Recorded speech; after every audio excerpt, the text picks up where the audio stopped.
박수로 안녕합시다.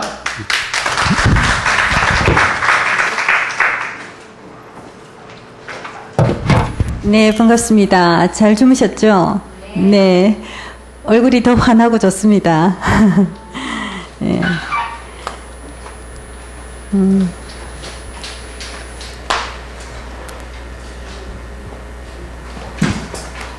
오늘 스케줄대로, 먼저, 니오 플러스 인성검사의 이론적인 배경이 되는 성격 특성 이론에 관해서 말씀을 드리겠습니다.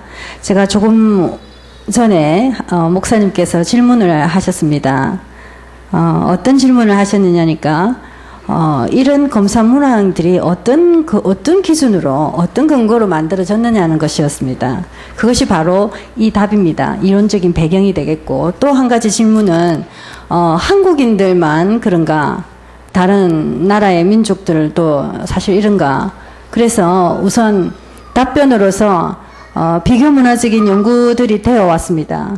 그래서 중국, 러시아, 유럽, 미국 할 것 없이 중국, 일본, 한국에서는 제가 제일 처음 연구를 했기 때문에 한국에서도 오요인 구조가 그대로 나타나는 것이었습니다. 그래서 지금 조금 전에 제가 오요인 구조라고 한 것이 바로 성격 특성 이론 트레이트 시어리에서 최근까지 연구되어 온 바에 의해서 우리 인간에게 공통적으로 가지고 있는 인성 트레이트가 있는데 그 구조가 몇 개인가에 대한 관심이 있습니다. 그리고 또 그것은 어떤 것인가. 그래서 어떤 트레이트 스트럭처가 있으며 또 그것은 과연 무엇인가. 또 그것을 통해서 개인 간의 차이를 나타내고자 하는 것이 성격 특성 이론의 핵심입니다.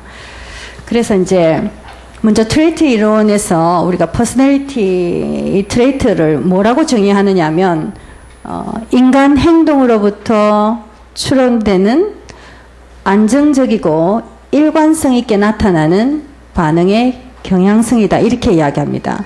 그러니까 이 단어를 보면 좀 말이 어렵게 보입니다. 그래서 인간 행동으로부터 나오는 안정적이고 일관성이 있다라는 말은 시간이 변화되어도 여러분들이 초등학교 때도 중학교 때도 또 50이 되어도 60대가 되어도 여러분들의 그 트레이트 그 퍼스널리티는 변하지 않는다는 것입니다. 그리고 상황이 바뀌어도 학교 상황, 직업 상황, 뭐 어떤 상황에 들어간다 하더라도 그 사람의 트레이트는 변하지 않는다는 것입니다. 그래서 그러한 안정적이고 일관성 있는 반응 경향성을 인성, 퍼스널리티 트레이트로 우리가 보고 있습니다. 그래서 여러분들이 저 검사할 때 제일 처음에 성격이라는 것은 우리에게 지속적으로 나타나는 간단하고 쉽게 편하게 이야기한다면 우리의 사고 양식입니다. 우리의 행동 양식, 우리의 감정 양식이 바로 성격입니다. 인성입니다. 그래서 심리치료 상담할 때 진정한 인성의 변화가 없다면 그건 제대로 된 깊이 있는 심리치료라고 말할 수가 없죠. 단지 이제 생겨진 문제를 해결했다라는 것에서 끝난다면 그 세션은 그렇게 많이 필요 없죠. 그러나 정말 어떤 자기의 어떤 퍼스널리티에 있는 부분에까지 변화가 생긴다면 더 깊은 심리치료가 되지 않는가 이렇게 생각합니다. 그래서 이제 이 트레이트 시어리는 어떻게 연구해 왔느냐면 처음에 1884년 갈톤의 어휘 가설에 기초를 두고 있습니다. 이건 어떤 이야기냐면 우리의 인간의 어떤 행동 양식은 우리가 쓰는 어떤 자연 언어 속에 그대로 있다는 것입니다. 그래서 모든 세계 언어에 우리의 성격, 퍼스널리티, 인성이 그대로 그 속에 있기 때문에 그것을 통해서 찾을 수 있다는 것입니다.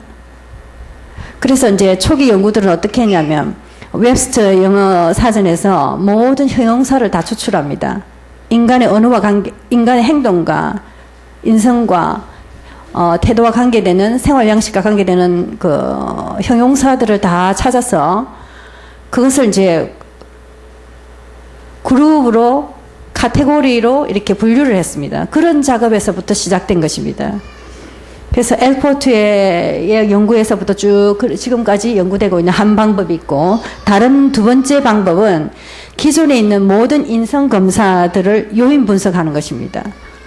그래서 이렇게 만들어져, 사실은 두 개가 분리된다라기보다 이렇게 해서 만들어진 검사를 시작으로 해서 만들어진 많은 검사들이 있겠죠. 인성 검사들이. 그 인성 검사들을 요인 분석이라는 통계적 방법을 통해서 거기서 공통된 특성, 트레이트를 찾아내는 것입니다. 그래서 만들어진 것이 5팩터 모델입니다. 예? 네. 5팩터 모델입니다. 그래서 빅5 모델, 그러니까 우리 모두에게 공통적으로 인간이라면 이 5개의 구조의 트레이트가 우리에게 있다는 겁니다. 문화에 상관없이, 인종에 상관없이 모두 다 있다는 것입니다. 그래서 조금 전에 니오가 무슨 말이냐고 하면 여기서는 새로운이라는 뜻입니다. 새로운. 사실은 니오라고 하는 게 맞는데 다들 전부 다 네오로 하기 때문에 그건 뭐 별 상관이 없죠. 예. 네오 플러스 인성검사 이렇게 이름을 붙였습니다. 그래서 제가 5 내지 6 요인이라고 되어 있죠. 그래서 지금까지 연구되어 있는 것은 5요인입니다. 그런데 제가 여기에서 한 개의 요인 구조를 더 추가했습니다.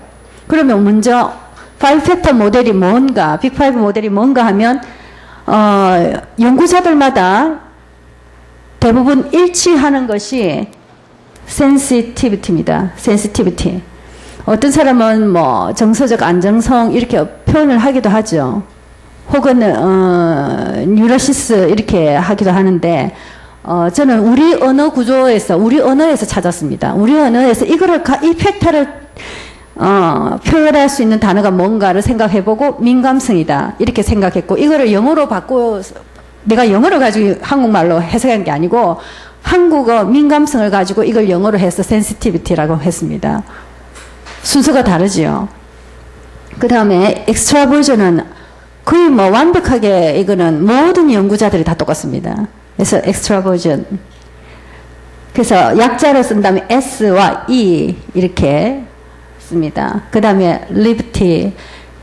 이거는 여러분들 더 잘 이해할 수 있겠죠. 참 자유한다는 것이 과연 어떤 것인가. 저는 우리 복음에서 이 단어를 생각하고 자유성을 찾아서 영어로 다시 liberty를 였습니다. 그러니까 순서가 바뀌었죠. 그래서 우리가 진짜 자유하다는 것은 뭐 다른 어떤 일반 성격 이론가들이 측정하는 그 자유성보다는 사실은 더 많은 것을 이야기하고 싶었어요. 그러나 일단은 이 요인 구조에 중요한 것이기 때문에 우리가 얼마나 자유하냐. 여러분들 뭐 다 다르겠죠, 그죠? 우리가 가지고 있는 관습과 도덕을 우리가 분명히 유지해야 되겠죠? 그러면서 참 자유한 것입니다. 우리가 제도라는 틀 속에 다 있지요.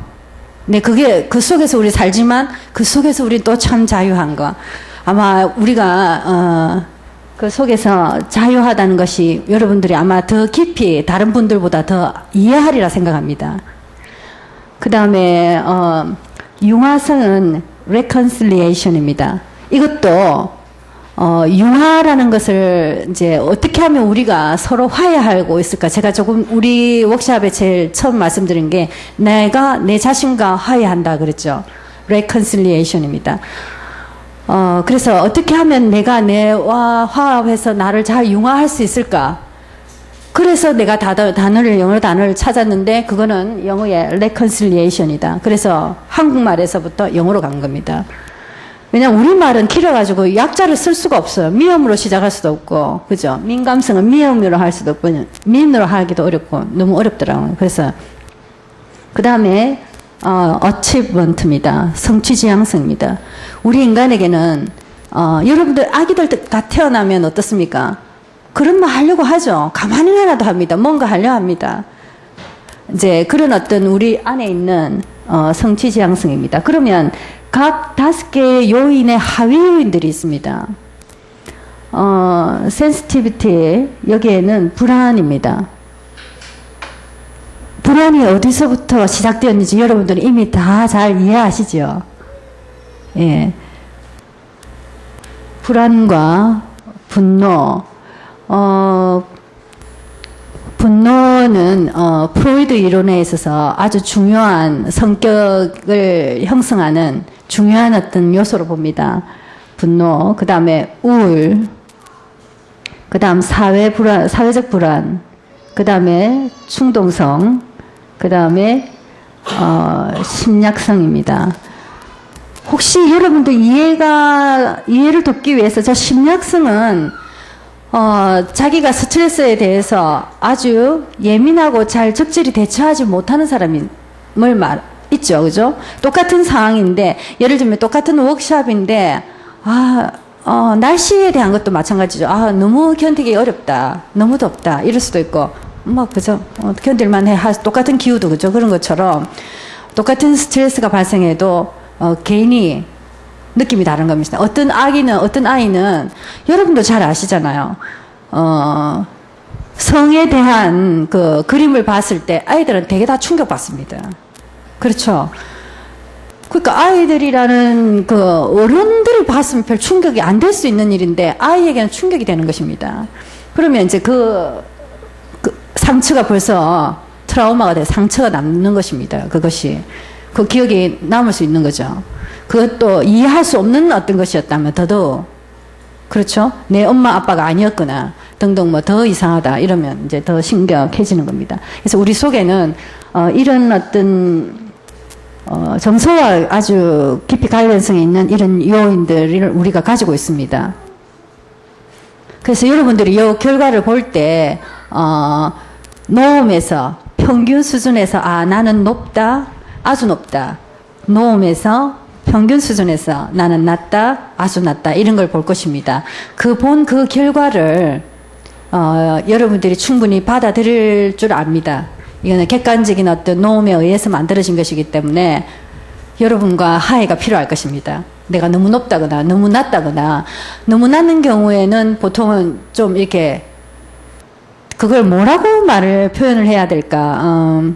느끼기는 느끼는데 잘 참는다고 자기 빨리 그 캐치가 안 된다고 할까? 그것도 정말 주변에 일어나는 상황이 위험하다면 그것도 꼭 좋은 것만은 아닌 거잖아요. 그죠? 그래서 이제 그 민감성이라는 하이 팩터가 저런 것이 있습니다. 그 다음에 엑스트라버전의 온정은 사람들을 많이 사귄다고 해서 사람들과의 어떤 따뜻한 관계를 꼭 형성하는 건 아닙니다. 이는 어느 정도 친밀함을 느끼느냐는 겁니다. 그 다음에 사교성 주장, 패션, 그 다음에 저거 자극은 사람들이 막 이렇게 오토바이 타고 휙 달리는 거 있죠. 그런 거는 저 같은 사람은 해래도 절대 안 하거든요. 할 수가 없는 사람인데 그런 걸 하는 자극에 대한 추구에 있어서 차이가 나겠죠. 그러니까 왜 저 이해가 안 되죠. 내 같은 사람이 볼 때는 왜 저런 걸 하지? 이래 싶습니다. 근데 자기들로서는 너무 짜릿한 건데 그죠? 너무 재미나고 그 다음에 긍정정서는 행복감, 기쁨, 네, 기쁠 때 저렇게 소리 나는 거, 네, 저런 게 긍정적인 정서입니다. 네, 그 다음에 부정적인 정서는 우리가 어제 잠깐 이야기 나눴죠. 불안, 우울, 이게 전부 다 나에게 힘을 빼는 것이라면 부정적인 정서입니다. 그죠? 우리 스스로 힘을 빼게 하는 거라면, 네. 그 다음에 자유성은, 이미지입니다. 상상력. 우리가 어제 제가 프레임, 타겟처럼 5개의 원 속에서 우리가 들어갈 때, 이 이미지가 높은 사람은 잘 들어갈 것입니다. 근데 높다고 꼭 좋은 것만도 아니에요. 잘못하면, 신비주의처럼, 그렇게 될 수가 있죠. 그래서 제가 뭐라고 말씀드리냐면, 어딘지, 누구와 있는지, 정확하게 내가 어떤 느낌이 있는지, 그런 어떤 구체적인 거를 줬지 않습니까?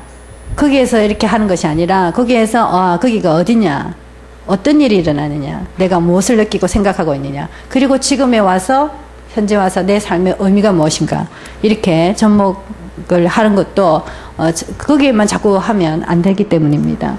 그 다음에 신미성은 자연에 대한 아름다움과 예술에 대한 아름다움이죠. 이거는 너무 누구나 다 패션에 대한 거라든지 자연에 대한 아름다움, 인간에게는 다 있는 것입니다. 그 다음에, 정서는 혹시 여러분들 MBTI 검사해 본 분 계십니까? 혹시 손 들어보시면. 예. MBTI 해보면, 요거하고 관계가 있습니다. 특히 요 팩터하고, 정서라는 것은 감정에 대해서 자기가 잘, 파악이 됩니다. 그리고 감정을 중요하게 느낌도 쉽게 올 뿐만 아니라 그 감정을 중요하게 생각하죠. 그 다음에, 활동, 사고. 이 사고는 지적인 호기심을 말합니다. 그 다음에 가치, 밸류에 있어서 가치관에 있어서도 얼마나 그 사람이 자유하냐, 하지 않느냐, 차이가 있겠죠. 미적인 감각, 자연과 예술에 대한 미적인 것을 우리가 느끼는 걸 말합니다. 저 사람 멋있다. 그런 거죠, 뭐. 그게 무슨 문제가 있는 건 아니잖아요. 그죠? 누구든지, 그 다음에 아름다운 자연의 모습을 보면 너무 여러분들 같으면 이제 하나님을 생각하겠죠? 예. 자연에 대한 아름다움, 그런 것들입니다. 다음, reconciliation, 신뢰입니다. 타인에 대한 신뢰입니다. 다른 사람을 어느 정도 믿느냐는 것입니다. 근데 제가 이제 신뢰가 아주 높은 사람들은 자기가 타인을 잘 신뢰하는 사람들인데 이런 사람들은 꼭 자기 자신에 대해서도 거짓이 없는 것 같아요. 남을 잘 믿는다는 것 자체가. 그래서 오히려 썩죠. 거짓말하는 사람들 때문에 오히려 상처받고 그래서 남을 잘 신뢰한다는 것입니다. 그러니까 이거는 이제 외부와의 융화잖아요. 신뢰라는 건 타인들과 나와의 관계죠. 외부와 타인들과 외부 세계와의 융화죠. 그 다음에 진실입니다. 진실은 말 그대로 내가 얼마나 내 자신에게 진실하며 타인에게 그 진실할 수 있느냐는 거죠. 그 다음에 배려, 협력, 겸손, 그 다음에 동정심 그런 것입니다. 그 다음에 성취지향은 자신감입니다.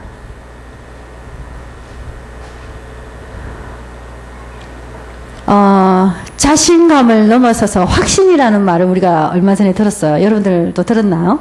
네. 그래서 자신을 넘어서서 확신인데 저는 한 가지 더 생각하면 확신이 지나치면 또 우리가 잘못 갈 수 있죠. 그래서 그 확신이 다시 내 자신감과 함께 같이 만나져야 되지 않느냐 이런 생각을 합니다.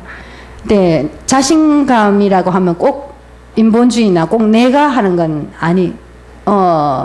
진정한 내 자신감이라는 것은 그분과의 교제를 통한 확신과 함께 나에 대한 내가 살 수 있는 내가 살아있는 어떤 힘으로서가 연계되어야 되는 거 아닌가 이런 생각합니다.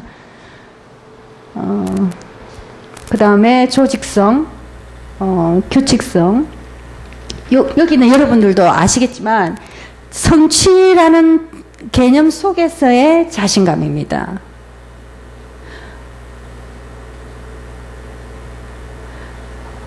그러니까 내가 어떤 일을 시작했다. 그러면 이것을 달성하기 위해서 자기를 잘 통제하는 것입니다. 예를 들면 내가 이제 오늘 여기 과제를 해야 되겠다.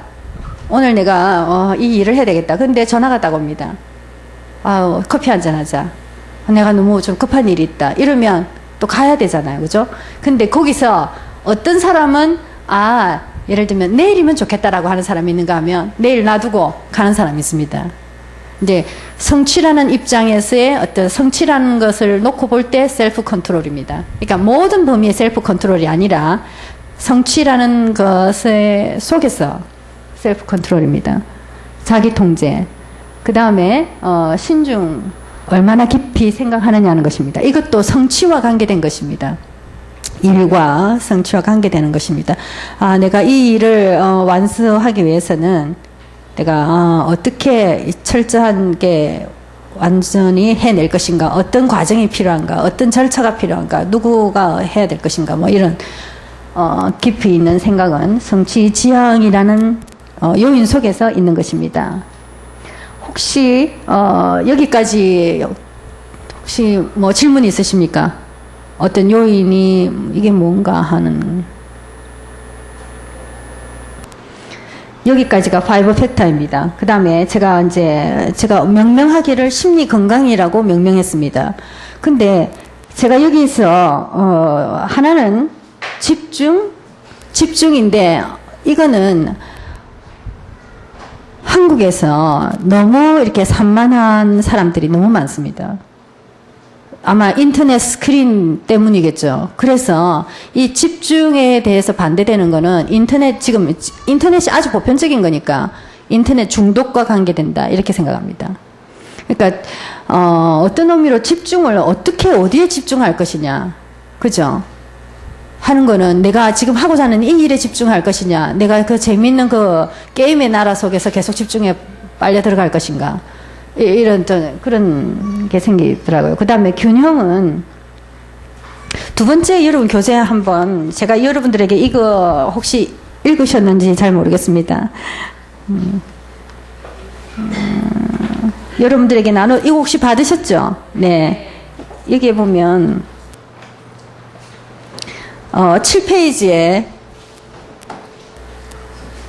제5단계 네오 플러스 인성검사를 5단계 해석할 때는, 정말 이거는 제일 마지막 단계에서 할 수 있는, 전문가 과정에서 할 수 있는 어떤 것이기 때문에, 5단계라고 제가 이어놨습니다. 주의력 결함 장애, 인터넷 중독, 그 다음에, 인터넷 중독이 균형과 관계 있고, 집중이 주의력 결함 장애와 관계 있죠.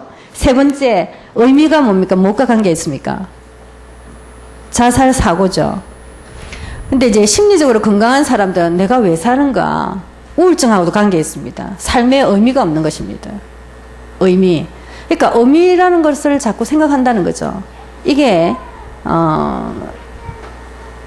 자살 사고. 내 뜻대로 안 되는데 내가 굳이 살아야 될 이유가 있느냐는 거죠.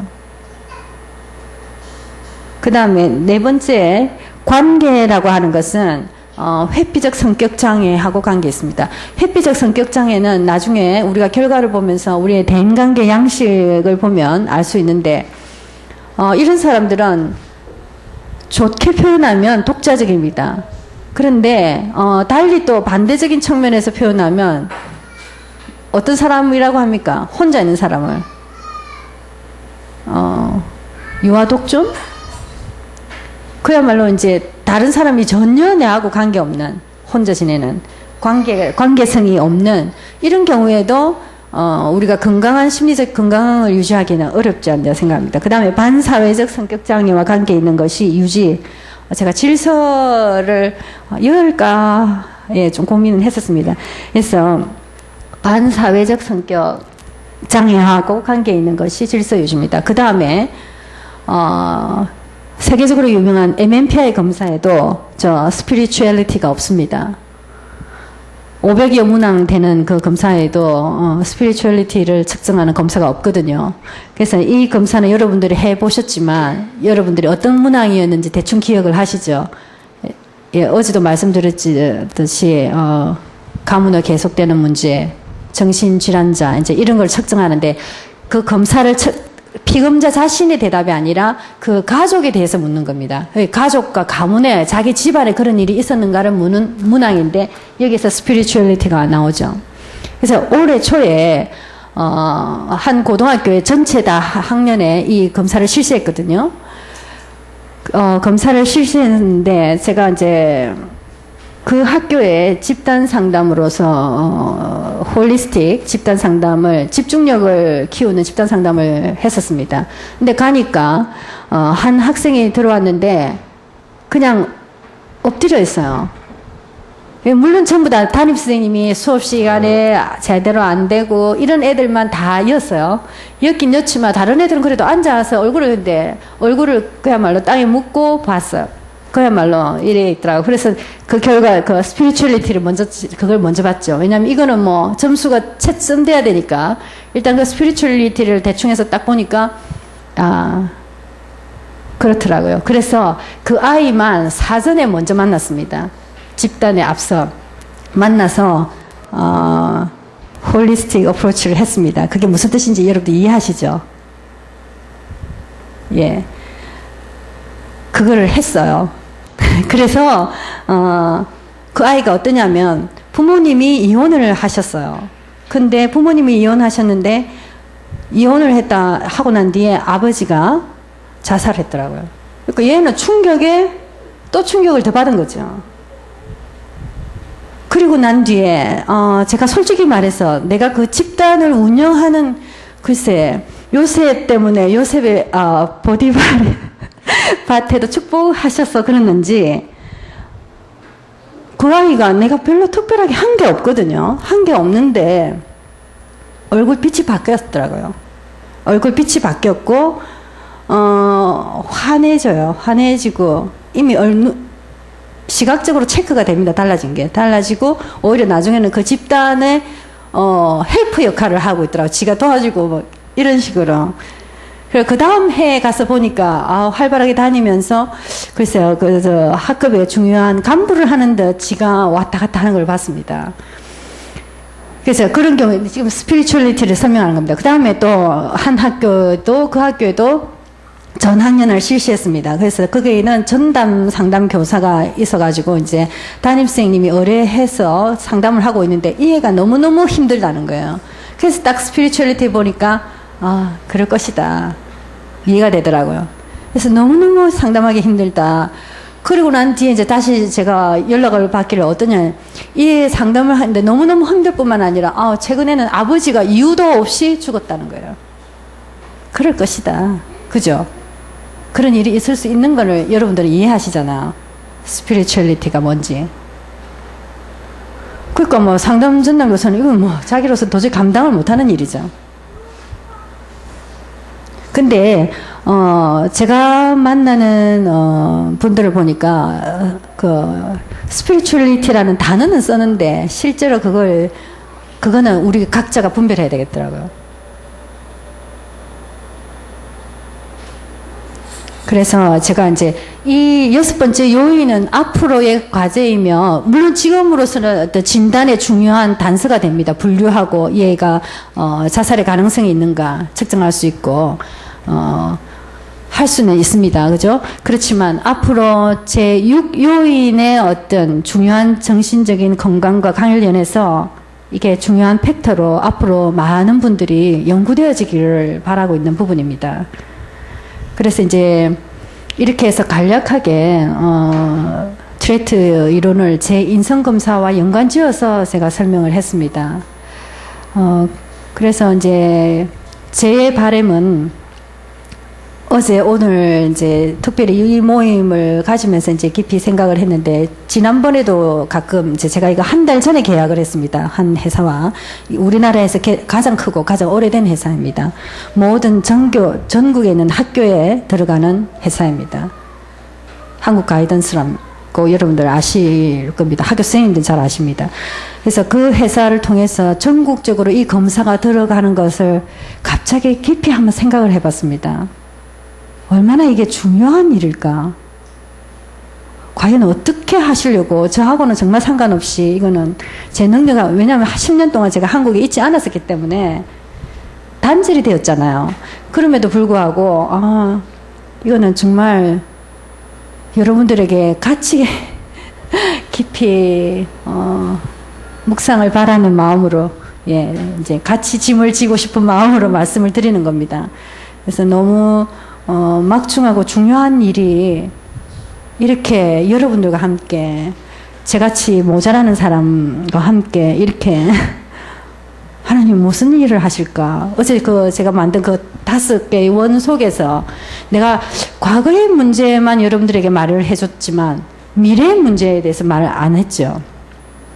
우리가 그 초점 안으로 나 안으로 깊이 들어가는 내에게 어려운 문제와 관련해서 과거와 연결지어지지만 또한 우리는 나 지금 현재 일어나고는 일과 함께 하나님은 미래에 여러분들 다 성령이 함께 하시는 분들이 미래에 어떤 일을 하고자 하는가 또 들어갔다가 우리가 한번 내가 뭐 별 문제 없이 살아 이러면 별 할 말은 없는데 우리가 문제 없이 살지만은 분명히 하나님은 살아계셔서 뭔가 움직이실 일이 있지 않습니까? 그럴 때 우리가 너무 내 편안함과 안일함과 뭐 그저 그러움이 아니라 함께 동참을 해 주셔서 예, 함께 기도해 주시길 바랍니다. 네. 그러면 이어서 바로 해도 되겠죠? 어떨까요? 네. 그 다음에는 뉴 플러스 인성 검사해서 첫 번째 예.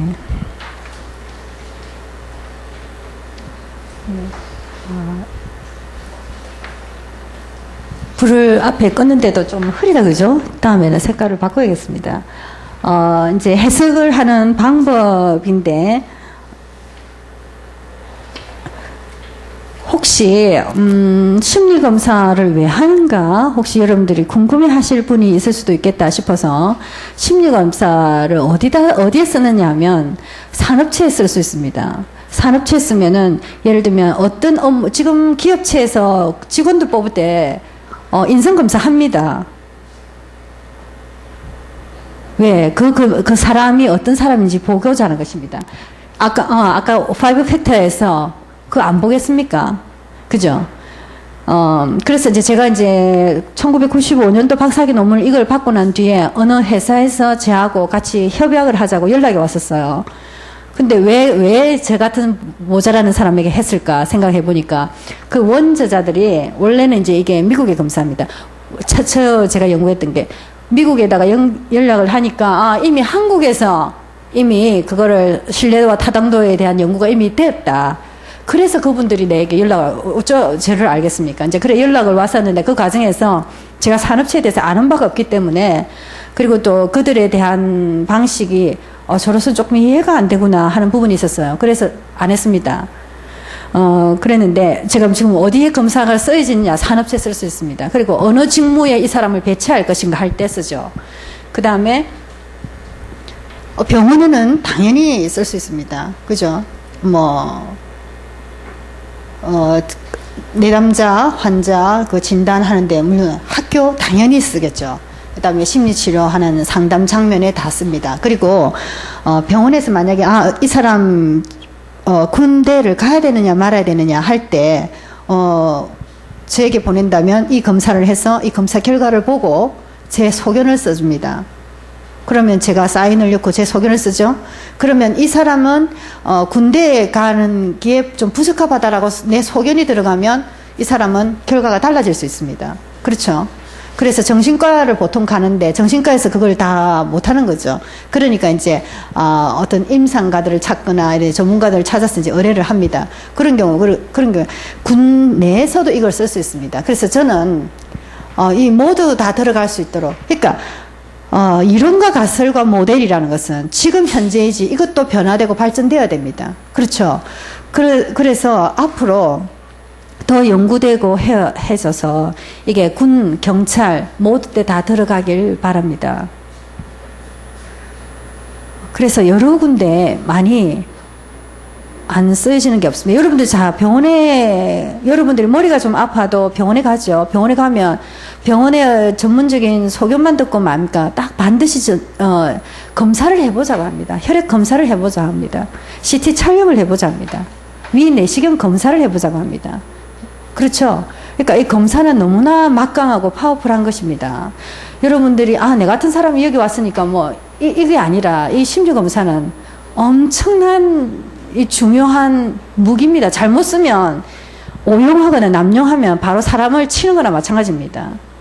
그래서 자꾸 훈련 이런 이야기가 나올 수밖에 없거든요. 잘못하면 사람을 낙인을 찍거나 그죠? 잘못하면 그래서 심리치료센터를 오는 분들도 그렇지 않습니까? 혹시 여기 심리치료 받고 나면 쟤한테 기록이 남아서 무슨 일을 손해보고 그러면 이러죠. 당신의 동의가 없는 한 절대 여기에 있는 것은 비밀 보장입니다. 왜 우리나라에서 아직까지 심리치료나 상담이 보편화 안 됐기 때문에 그렇게 염려하면서 묻잖아요. 그래서 당신이 동의하지 않으면 그러나 예외는 있지만 당신이 동의하지 않으면 절대로 이거는 비밀 보장이다. 예외라는 규정이 있습니다만 그래 이제 본론으로 다시 들어가겠습니다. 니오 인성검사 해석은 주요 5개 요인, 일단은 5개 요인을 중심으로 합니다. 그래서 약자 sensitivity, extraversion, lefty, reconciliation, achievement 때문에 셀라죠. 셀라. 그죠? 셀라 이 5가지의 수준을 파악합니다. 다시 말씀드리면 중간 놈이라는 평균 수준에서 높다, 아주 높다, 낮다, 아주 낮다 이 5단계입니다. 그 다음에 각 요인들 가운데 평균에서 가장 많이 떨어져 있는 2개 요인과 그 하위 요인들을 볼 필요도 있습니다.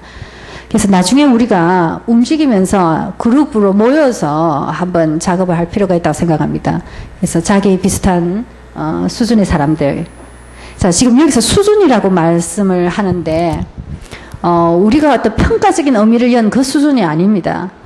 연계되어 있다. 예를 들면 저 MBTI 한 사람은 저 사람은 외향성 아니면 저 사람은 내향성이다. 이렇게 구분합니다. 그죠? 완전히 유형이 달라지는 겁니다. 여기서는 그런 의미가 아니고 연장선입니다. 수준이라는 놈이 연결이 되어 있어서 제 같은 경우의 사람은 중간이거든요. 경우에 따라서는 외향적이고 경우에 따라서는 거의 말을 안 합니다. 그죠? 왜냐하면 저는 중간형의 사람이기 때문에 어떤 경우에 상황에 이렇게 2개 다 가지고 있는 거잖아요. 그래서 이제 이게 수준이라는 말이 그렇습니다. 그래서 예를 들면 뭐 융화성이 중간점에 나오는 사람들은 뭐 잘 알 수 없는 사람이다 이렇게 말할 수도 아니겠습니까? 그죠? 그 다음에 뭐 경우에 따라서 저 사람은 참 이중적인 사람인데 잘 알 수가 없다 이렇게 말할 수 있습니다. 그 다음에 나머지 3개 인성 요인과 그 하위 요인 체크 수준을 파악하는 것입니다. 자, 그리고 난 뒤에 전체 5개 요인에 대한 프로파일도 한번 볼 필요가 있습니다. 그래서 제가 어제 말씀드렸던데 한 내담자 여성이 검사를 했더니 전형적으로 우울증을 나타내는 검사입니다. 그래서 저는 우울한 사람들이 오면 이 사람들 성격을 다 알아요. 검사를 안 해도 돼요. 저는 사실 안 해도 되지만 그렇다고 해서 진단만을 목적으로 한다면 진단 난 안 해도 되죠. 그러나 다른 분들은 해야 된다 하지만 나는 이제 그 부분 우울증에 관해서는 제가 우울해서가 아니고 처음에 85년도에 석사학위 논문을 썼습니다. 우울증에 관해서. 그래서 우울증에 대해서 쓰고 그다음 박사학위 논문도 우울증하고 연계가 되어 있습니다. 그러니까 이제 우울증을 가진 사람들의 이 성격이 어떤지 하는 그 연구였거든요. 그래서 보면 알 수 있지만 그렇지만 이제 그래서 패턴이 나오죠. 이 사람은 우울한 사람들의 경우는 융화성이 높아요. 그다음에 S는 어떨 것 같아요?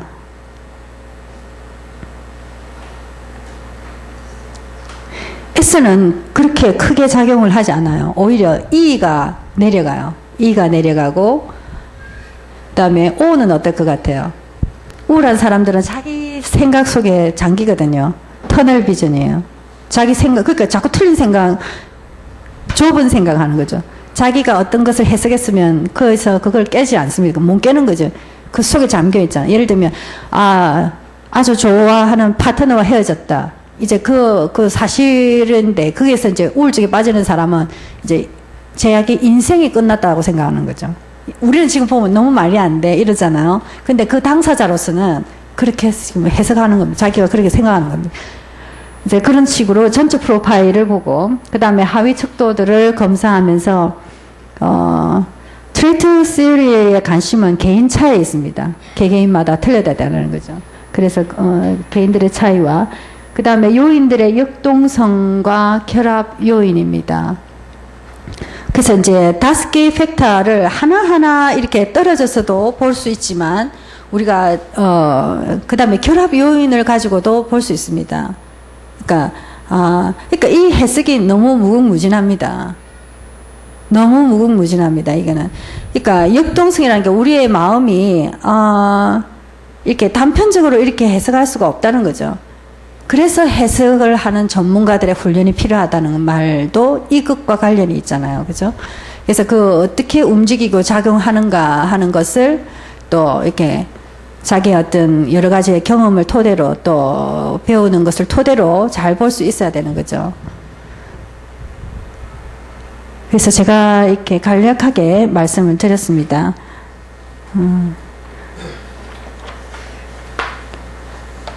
목사님, 이 페이지 다음에, 예.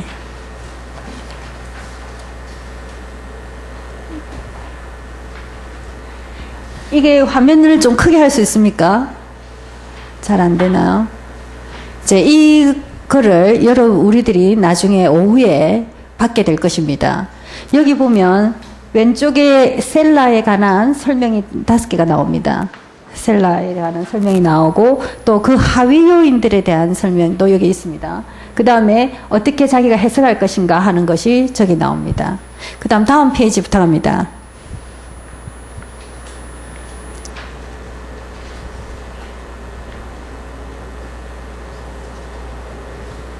아니요. 또 한 페이지가 더 있는데 이 페이지입니다.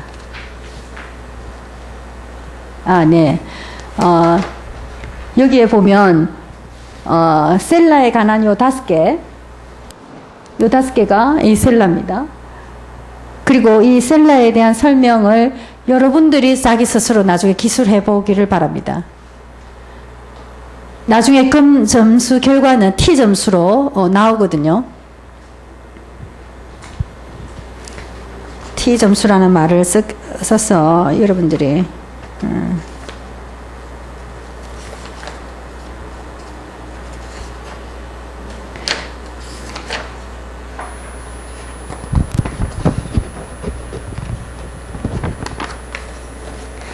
자, 네오플러스 인성검사 해석 2부터 갑니다. 이제 여기 잠깐만, 여기 보면 셀라를 5개이기 때문에 이렇게 그림으로 표시해 놨죠? 네, 그 다음에 오른쪽의 도형들은 결합 요인들, 2개 요인을 같이 볼 수도 있습니다. 한 개의 큰 셀라들을 2개씩 결합시켜서 볼 수 있기 때문에, 일단 그림을 그려놓고, 그 다음에 나중에 저희들이 받을 게 바로 여기에 나오는 중간에 프로파일에 보면 T 점수가 나올 겁니다. 그럼 과연 T 점수가 뭘까? 그 다음에 요 페이지, 뉴욕 검사 해석 요 페이지부터 합니다.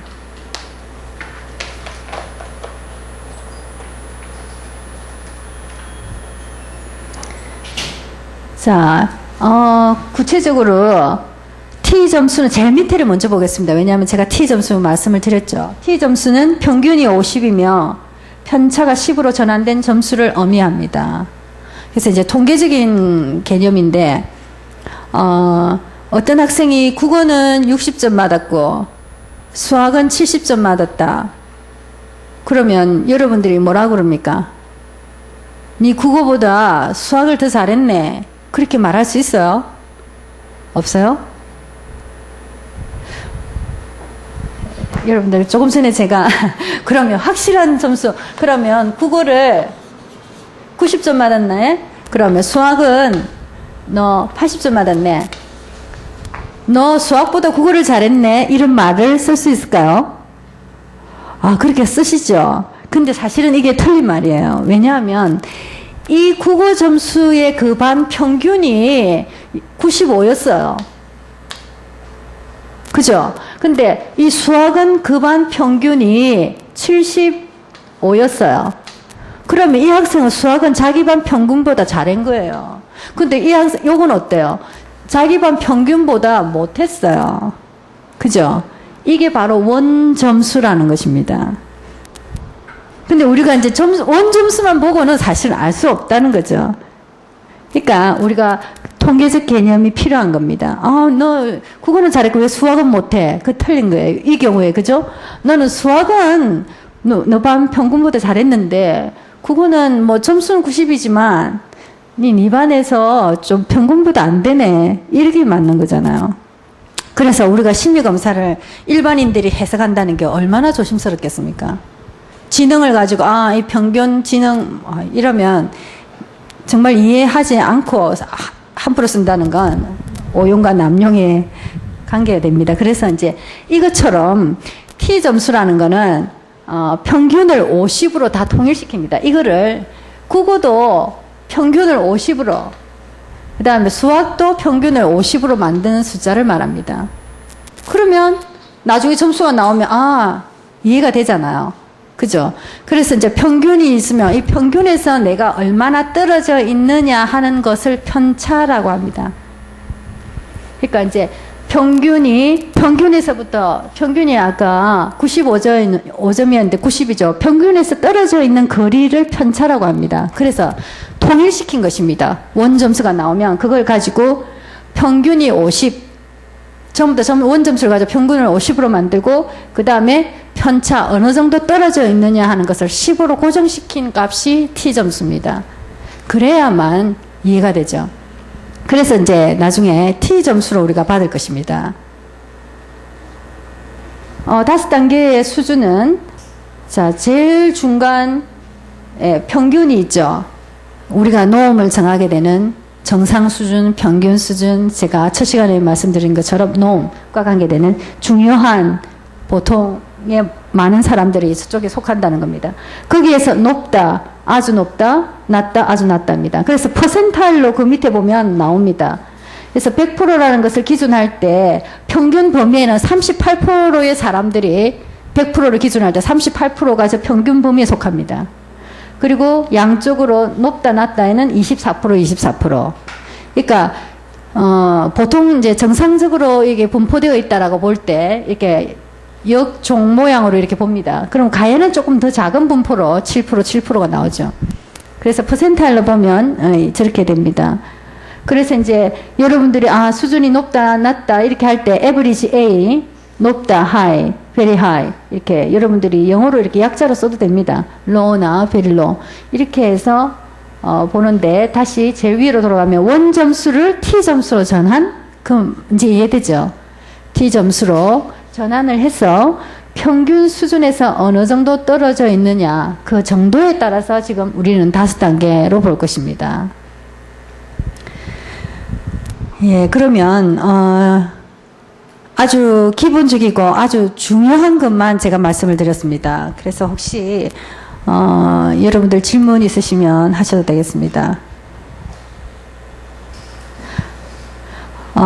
제가 이론적 배경에 관한 설명은 여러분들이 가지고 계신 이 책자에 네오플러스 인성검사 해석과 활용이라는 이 책자에 설명이 되어 있습니다. 혹시 더 궁금하시면 이론적인 거 읽어보면 됩니다. 한 분 질문하셔도 됩니다. 예. 그러면 장 외에서 또 뵙겠습니다. 그러면 조금 빨리 마쳐진 것 같아요.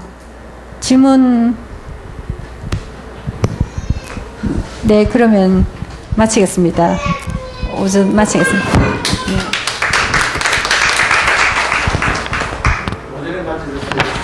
네. 제가 지금 스케줄 몇 시에 마치게 됐어요? 12시 30분인데 지금 1시간 좀 빨리 됐어요.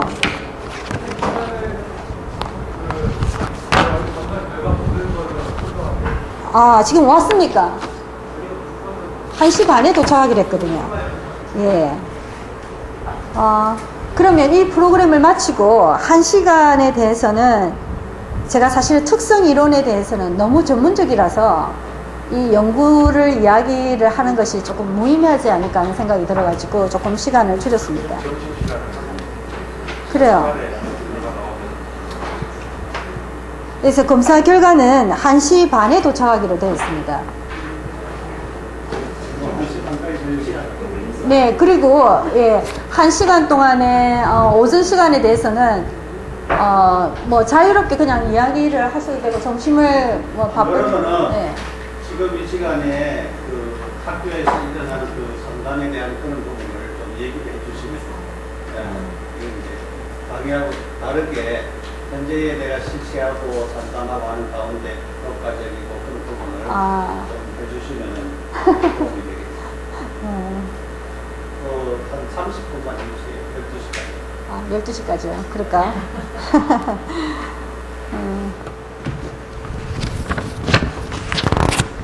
사실은 그러면 여기에 관한 거를 계속해서 설명을 좀 할까요? 여기에 관한 거 나중에는 집단이 초점이 돼버리면 뭘 할 건지 리뷰를 할까요? 아니면 목사님 말씀처럼 현장에 있는 인도 받으십시오. 그래요. 인도 받아. 그러면 해야 할 것을 먼저 하는 게 마음이 안 편하겠나 싶은데. 일단 결과가 나오기까지 결합 요인에 관해서 할까요?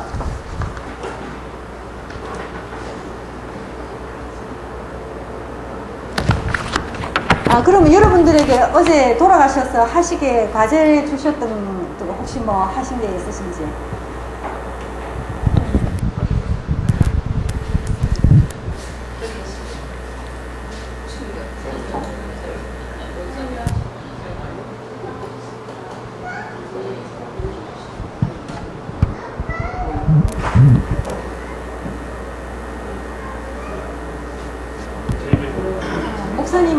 목사님, 예, 앞에 계신 목사님은 언제부터 참석하셨습니까? 오늘 처음 오십니까? 네? 스파이라고요? 오늘 처음 오셨어요?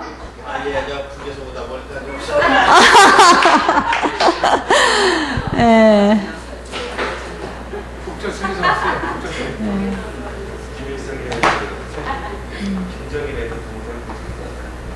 그러시구나. 그러면 여러분들도 특별하게 질문은 없으신 것 같으니까 저 뒤에 교재에 있는 이론적인 배경은 여러분들이 한번 읽어보시고 나중에 검사 프로파일이 왔을 때 도움이 되기 위해서 아까 저기 화면에서 너무 글이 작아가지고 안 나타났거든요. 그래서 21페이지 한번 보겠습니다.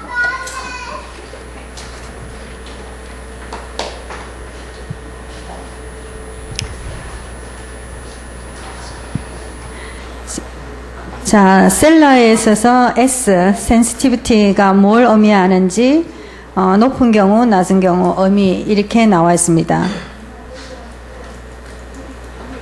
예, 그러면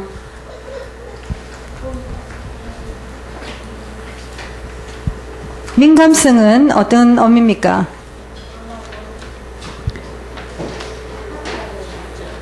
예, 짜증, 신경질, 예. 이것도 이제 분노 전체 다를 의미하잖아요. 그죠? 하위 요인들 다 포함하는 겁니다. 그래서 불안 등을 나타내는 예민함과 민감성의 정도를 의미한다. 그 다음에 민감성이 높은 경우 첫 번째 요인 S 21페이지입니다. 높은 경우 사회적 관계에서 열등감으로 위축되고 다른 사람들에 비하여 짜증이나 신경질을 잘 내는 편이며 무기력하고 우울하며 불안해한다. 문제나 어려움, 스트레스를 잘 처리하지 못한다. 정서적으로 민감함으로 마음의 안정감을 찾도록 노력해야 한다. 그 다음에 낮은 경우 사회적 관계에서 열등감을 느끼거나 위축되지 않는다. 다른 사람에게 비하여 짜증이나 신경질을 잘 내지 않는 편이며 무기력, 우울, 불안을 잘 느끼지 않는다. 문제나 스트레스를 잘 처리하며 이에 잘 대처한다. 그러나 주위 상황의 변화나 문제들에 대해서 둔감하고 잘 감지하지 못한다. 제한테 왔었던 내담자 학생 한 명은 이 민감성이 very high, high와 very high 그 정도 아주 높은 범위에 들어갔었습니다. 그리고 학교에서 거의 이제 수업 시간에 계속 엎드려가지고 아무것도 하지 않는, 그러면서, 무기력하고 우울증이라서 왔는데 보니까, 분노가 강하게 나타났던 그 학생의 경우는 민감성이 아주 높았습니다. 민감성이 높아가지고, 거기 정확하게 제가 이제 이 책에 그 프로파일이 그려져 있으면 좋은데 아직은 점수가 아직 안 전달이 이제 커뮤니케이션이 제대로 안 돼서 프로파일이 안 나와 있는데 우울과 분노 이런 부분에 있어서 점수가 높았기 때문에 민감성이 아주 높게 나왔었어요. 그리고 외향성 척도는 아주 떨어졌습니다. 아주 낮다라는 범위에 속하기 때문에 그야말로 아무런 부모, 교사, 친구 아무런 내하고 아무런 관계가 없는 그런 어떤 행동, 양식을 나타내고 있었어요. 근데 일단은 그 상담을 오해를 했었었는데, 오해를 하는 동안 일단 불면 때문에 왔기 때문에 잠을 못 잔다고 왔었어요. 문제 올 때. 그 다음에 우울증. 이 두 가지 때문에 왔는데, 이제 민감성이 아주 높게 나고.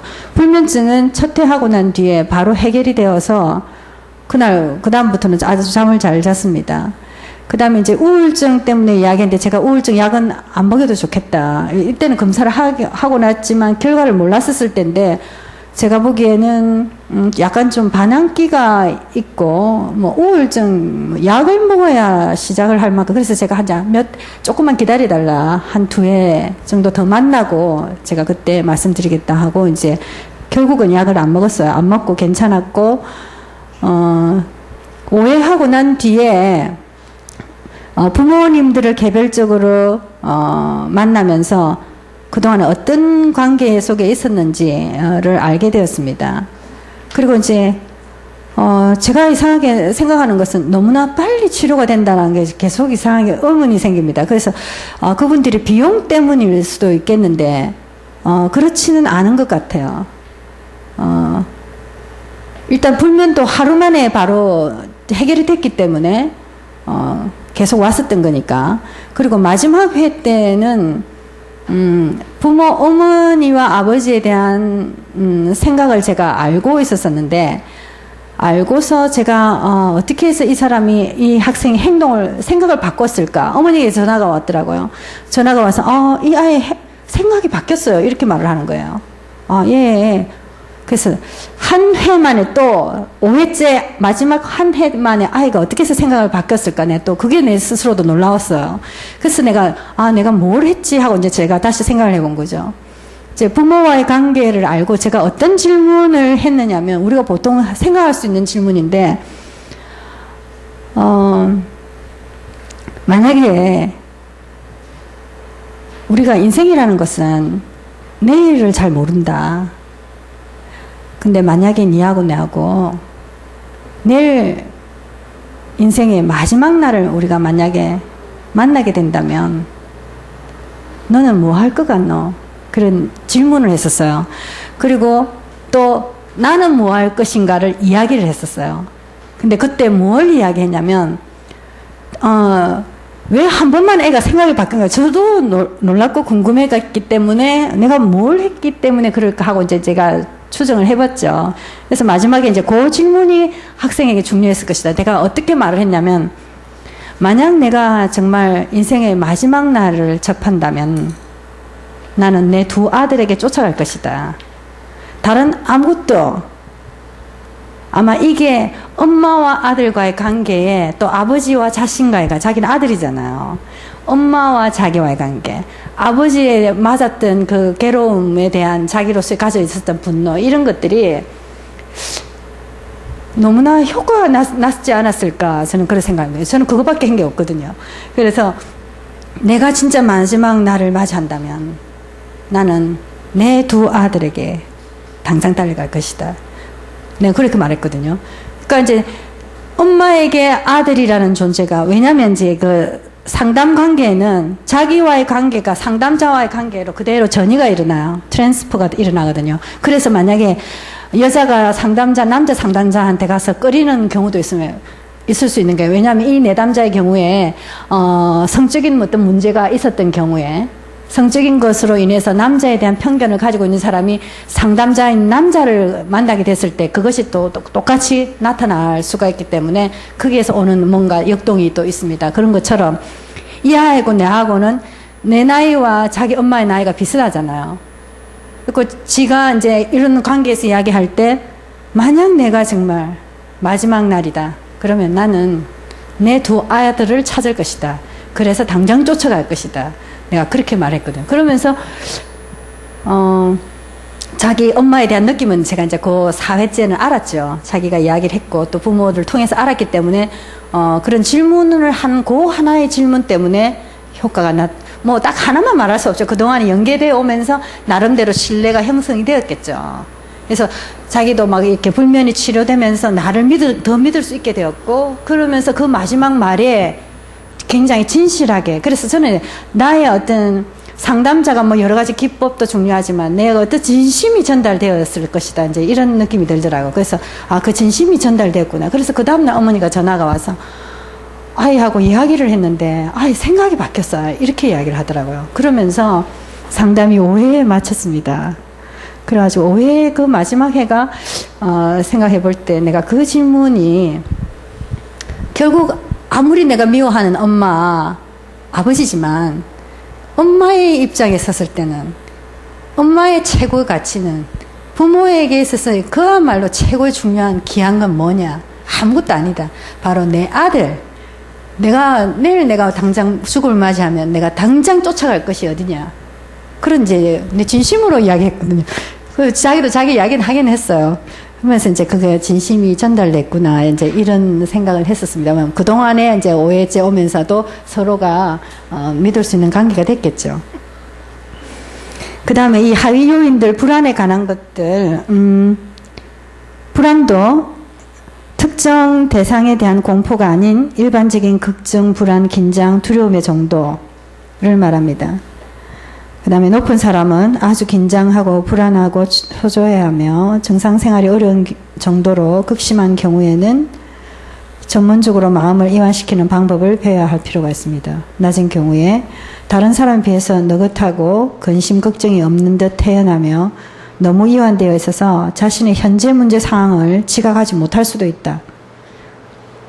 그래서 성격 검사 결과를 보면 내 성격은 좋을까? 나쁠까? 이런 생각 여러분 딱 합니다. 그렇죠?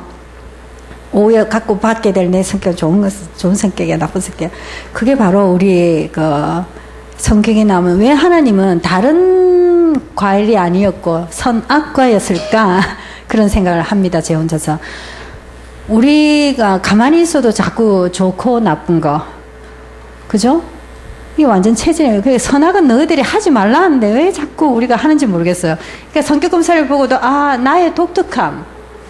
나만의 내 존재로서의 독특성과 개성을 보는 것이 아니고 나는 좋을까? 내 성격이 나쁠까? 이제 이렇게 벌써 판단하면서 하는 거예요. 그래서 많은 과일의 이름 중에서 왜 하필이면 선악과였을까? 이제 그렇게 생각을 합니다. 우리가 평가적인 개념을 가지고 있으면 계속 착각합니다.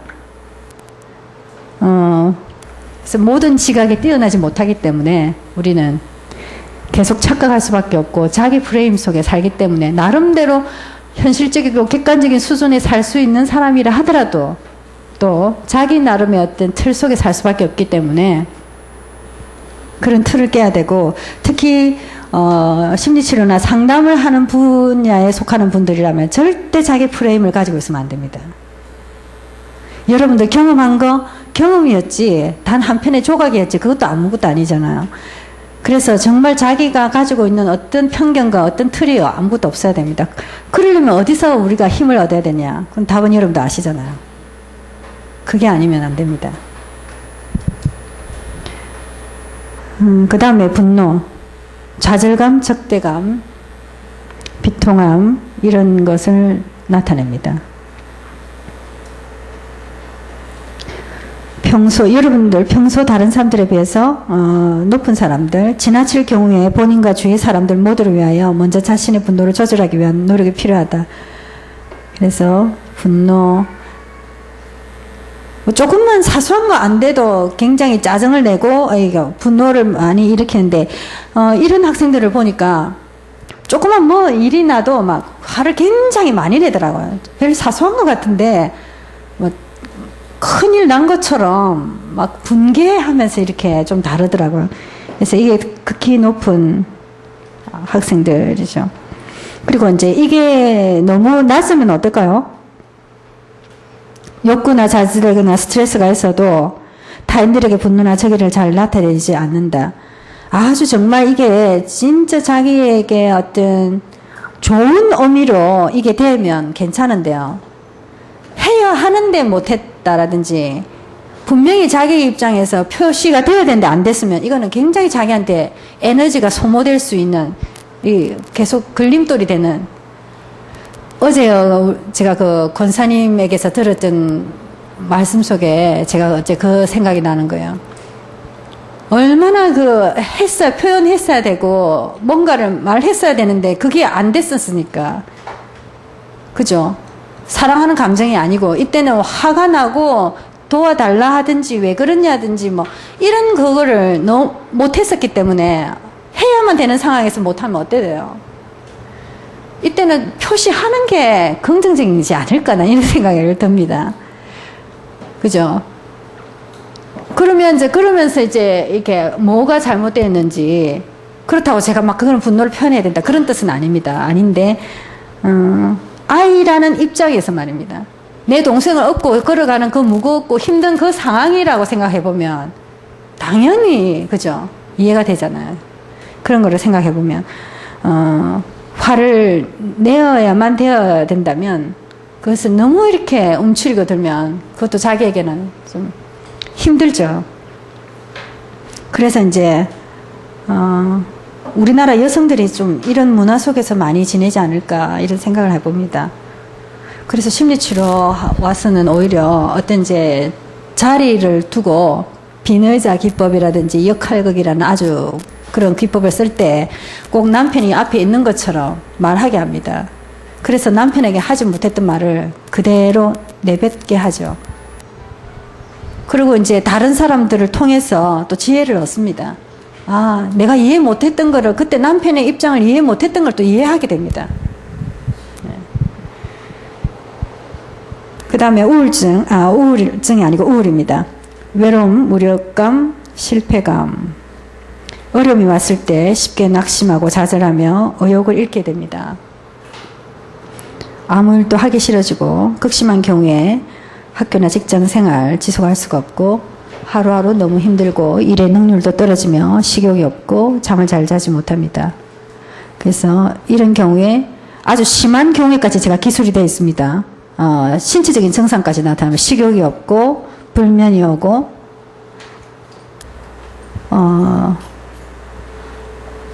성적으로 생활도 비정상적으로 이렇게 굉장히 감소되죠. 그런 상태에 들어갑니다.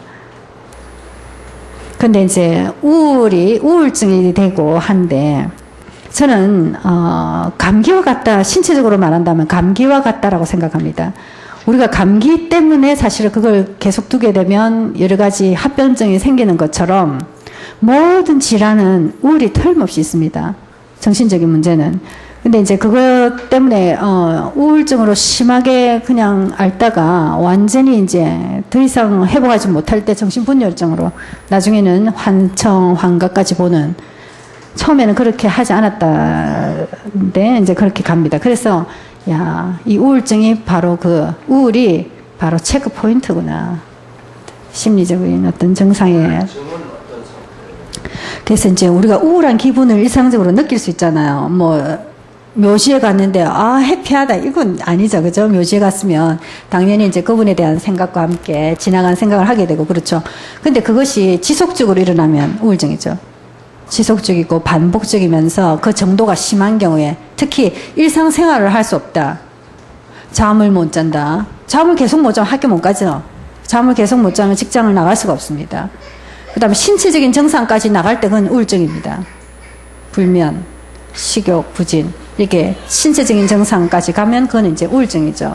그래서 우울증이 이제 너무 심해가지고 이제 약을 먹게 되면 정말 그거는, 난 우울증이 약으로 간 거를 제일 안타깝게 생각합니다. 제일 바로 회복될 수 있는 건데, 거기서 더 약을 먹고 이제 더 심해지면 희망은 줄어드는 거죠. 계속 이제 잠을 자게 하는 약과 관계가 있고, 그래 되면 어찌 됩니까? 그래서 정신병원에 제가 이제 이제 제가 그 대학원 수업에 활용을 할 때 저 스피리추얼리티를 아이들에게, 내가 대학원생들에게 말하고 싶었어요. 그래서 이제 정신병원에 가서 제가 녹화를 했습니다. 그래서 환청을 보는 거를 제가 비디오로 떴었거든요. 그래서 이제 그것 때문에 갔었는데, 그 한 장은 27년 동안 정신병원에 있었는데, 처음에는 이제 우울증으로, 지금은 이제 정신분열증으로 이렇게 있는데, 계속 보이는 거를 참 특이하죠. 정신분열증이라고 이제 진단을 내리기 때문에, 환청을 듣습니다. 근데 환청을 때 병원 생활이라는 게 아무것도 안 해요. 밥 먹고 그냥 잠자는 것밖에 안 하는데 자기가 힘들다 합니다. 이해 안 되죠? 그게 무슨 힘듭니까? 그리고 밥 먹고 앉아서 이렇게 그러니까 병원이라는 게 많아잖아요. 이 공동 8, 9명씩 한 방에 이제 이래 있고, 한 번씩 하루에 조금씩 나가서 이제 산책을 하는 30분 정도 외에는 아무것도 없으니까. 자기가 이 환청이 악령이 주는 환청과 이걸 구별을 한다는 사실입니다. 제가 27년 있었던 환자치고는 너무나 정신이 정상이다. 내 생각은 그렇게 한 거예요. 왜냐하면 악령이 주는 환청을 들을 때와 간호사가 내한테 이야기하는 거를 다 구별하거든요. 그러면 간호사가 내한테 소리하는 것도 못 알아들어야 되잖아요. 진짜 완전히 혼란되어 있다면 이게 무슨 소리인지 몰라야 되는데 이거는 간호사가 지나가면서 하는 소리라는 것도 알고 이거는 악령이 내게 주는 소리라는 걸 아는 구별이 하더라고요.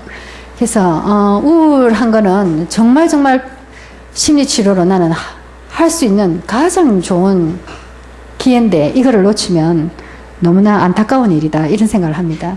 병원에 들어가면 이제 가족이 다 포기하기 때문에 인생이 너무 억울하잖아요. 그 다음에 사회적 불안은 나는 다른 사람들과 만나는 관계가 좀 불편해하면 내 자신에게 열등감을 내가 많이 갖고 있는 겁니다. 다른 사람들보다. 근데 뭐 좀 사람을 안 좋아하는 사람, 조용한 걸 좋아하고 좀 조용한 상황을 좋아하는 사람도 있을 수는 있죠. 자꾸 거북하고 당황된다든지 이러면 사회적 불안과 관계 있습니다. 여기도 높은 경우 계속 비교의식에 빠지는 겁니다. 쟤는 어디 살지? 강남인가? 그렇게 되겠죠. 어느 대학 출신이지? 뭐 이런다든지 그런 거죠. 그 다음에 낮은 경우에는 사회적 관계에서 당당하게 대처하고 불편하거나 열등감을 거의 느끼지 않는다. 그 다음에 충동성, 하지 말아야 할 일들을 억제할 수 없는 정도. 여러분들 학교에서 문제가 생기는 애들 있잖아요. 충동성이 분명히 높습니다. 검사를 해보면 여러분들 아실 것입니다. 충동성이 높게 나오고 특히 이제 뭐 파괴하는 거 아이들 괴롭히는 거 요즘 있죠. 그거는 충동성이 높고 분노가 높습니다. 틀림없습니다. 그러니까 전체적으로 센시티비티는 중간이든 상관이 없습니다. 그 하위원에 딱 들어가서 보면 분노나 충동성이 높은 아이들이 틀림없이 그 남을 괴롭히는 행동으로 나타납니다. 충동성과 분노 이 두 개가 같이 그러니까 이제 그 역동성을 우리가 경험하면서 내담자를 자꾸 대하면서 이제 알게 돼야 되는 거죠. 그 다음에 심리학성. 그래서 제가 이제 우리도 나와의 화해, 다른 사람들과의 화해에서 화해하고 나에게 정말 나를 살리는 힘이 있어야 됩니다. 이 심리학에 빠질 존재가 아니잖아요. 그죠? 내게 어떤 상황이 있다는 것은 분명히 하나님께서 피할 상황을 주시고 또 그만큼 큰 문제면 내게 큰 그릇입니다. 그렇기 때문에 내 힘을 얻기 위한 절대의 기회로 받아들여야 되는 거지 어떤 우리가 이 힘 빠지라는 거는 우리하고는 사실 거리가 먼 건데 똑같은 상황에서도 굉장히 힘들고 어려워하는 사람이 있다는 것입니다. 좀 뻔뻔해야 됩니다. 내가 이런 쪽에 약하다면 나 좀 뻔뻔해야 된다. 이렇게 생각하셔야 됩니다. 자유해야 합니다. 어떤 의미로. 왜냐하면 자꾸 타인에 대한 의식이 되고 그죠? 이렇게 하면 힘들어지죠. 그 다음에 외향성. 외향성이라는 것은 여러분들이 제일 쉽게 이해할 것 같습니다. 사교적이고 친절하며 모임을 좋아하고 자기 주장을 잘하는 정도입니다. 이런 사람들은 하고 있으면 시끌벅적하고 또 일도 잘 생기고 모임도 잘 만들어지고 이렇습니다. 이제 이런 사람들은 내면의 에너지가 외부 사물과 다른 사람에게로 향합니다. 근데 여기에서 점수가 낮은 사람은 그 에너지가 어디로 향합니까? 자기 내면으로 향합니다. 그래서 장단점이 다 있을 수 있습니다. 그죠? 외부로 향하는 사람들은 어때요? 현실과 객관적 상황에 잘 노출되지 않습니까?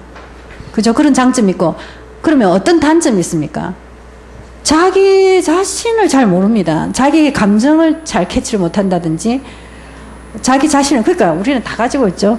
또 내면적인 에너지로 가지고 가는 사람들은 자기 내면에 대해서는 오히려 더 강인하다고 해야 될까? 더 그러니까 외향적인 사람은 겉으로는 이제 좀 그렇게 보일 수 있는데 내면은 약할 수도 있잖아요. 내면에 대해서는 성찰이 좀 부족할 수 있죠. 정확하게 표현하면. 그러나 이제 내면 쪽에 점수가 낮은 사람들은 또 어떤 단점이 있었습니까? 현실성과 객관성을 잘못하면 놓칠 수 있습니다. 그래서 우울증 환자들이 이게 떨어집니다. 그래서 단 한 번만 이렇게 딱 다른 면을 보여주면 아, 내가 착각을 했구나 하는 걸 알게 됩니다. 왜냐하면 객관성이 떨어지기 때문에 자꾸 자기 내면 세계만 자꾸 들어가기 때문에 바깥에 안 나옵니다. 그래서 바깥 입장에서 볼 수 있는 한 번만 자기가 지금 뭐 어떤 착각에서 어떤 전문적인 용어로 우리 이래서 인지적 왜곡이라고 합니다. 사고의 왜곡, 인지적 왜곡이 일어났는가를 보면 도움이 되죠. 그 다음에 여기에 하위 요인들을 온정, 사교, 주장, 열정. 열정은 활기, 23페이지 4번입니다. 활기와 속도감, 열정, 에너지의 정도를 말합니다. 어떤 사람은 좀 에너지가 많죠. 또 어떤 사람은 그렇게 에너지가 많아 보이는 사람이 아니고 좀 조용조용하고 에너지는 별로 없어 보이죠. 그건 게으른 거하고는 상관은 없습니다. 그 다음에 자극.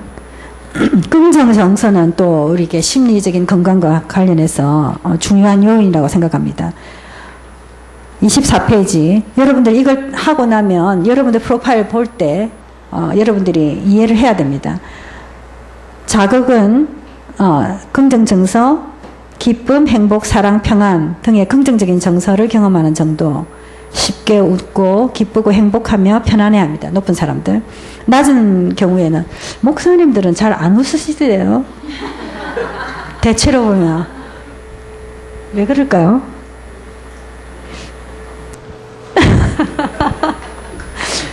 근데 어제 최 목사님은 참 해피했어요. 메시지 들 때 잘 웃으시는 얼굴인 것 같아요. 젊은 어제 수요 메시지 하시는 걸 제가 여기서 들었습니다. 그래서 얼굴이 밝으시더라고요. 그래서 낮은 경우는 잘 웃지 않는다. 다른 사람들에 비해서 풍부한 사랑과 기쁨 그리고 행복감을 잘 느끼지 못한다. 제가 이해하는 거는 워낙 다양층의 사람들을 목사님들이 만나잖아요. 학교 학생들만 보면 되고, 그죠?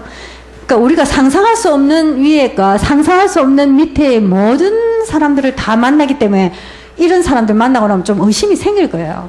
나도 모르게 자꾸 이상한 걸 하는 사람들을 내게 영향을 미치고 야 내가 쏘갔구나 이래 한 두세 번 당하면 정상적인 사람하고 이야기해도 이 사람도 진짜 맞을까? 이러면서 체크해야 되고 그러지 않을까요?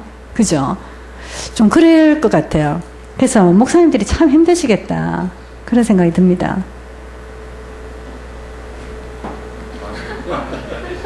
네? 만능 연예인요. 정말 그 기도와 성령 충만 밖에 답이 없다, 그죠? 예. 예? 과민, 예? 원래 퍼스널리티가 페르소나라는 가면이라는 뜻이에요. 원래. 그래서 우리가 이제 어떻게 했네. 가면은 내가 무도회 갈 때 가면 쓰고 하잖아요. 외국에는, 그죠? 그것처럼 내가 사회에서 보여지는 내 어떤 가면들이에요. 네. 깝깝하시겠다. 그죠?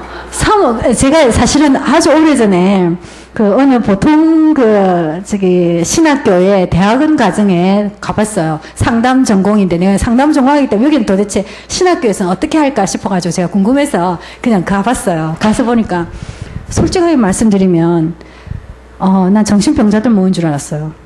그게 누가 오셨느냐? 전부 다 목회자 사모님과 여자 전도사님이었습니다. 그래서 너무 놀랐어요. 정신병원에 갈 필요가 없고 여기 딱 오면 딱 보인다. 솔직하게 말했어. 죄송합니다.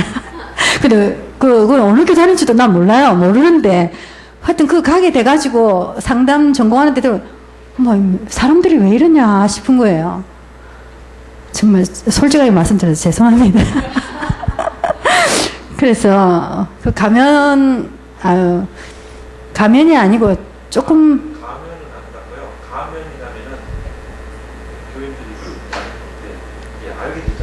예. 포카페이스구나. 어떻게 보면 처음이가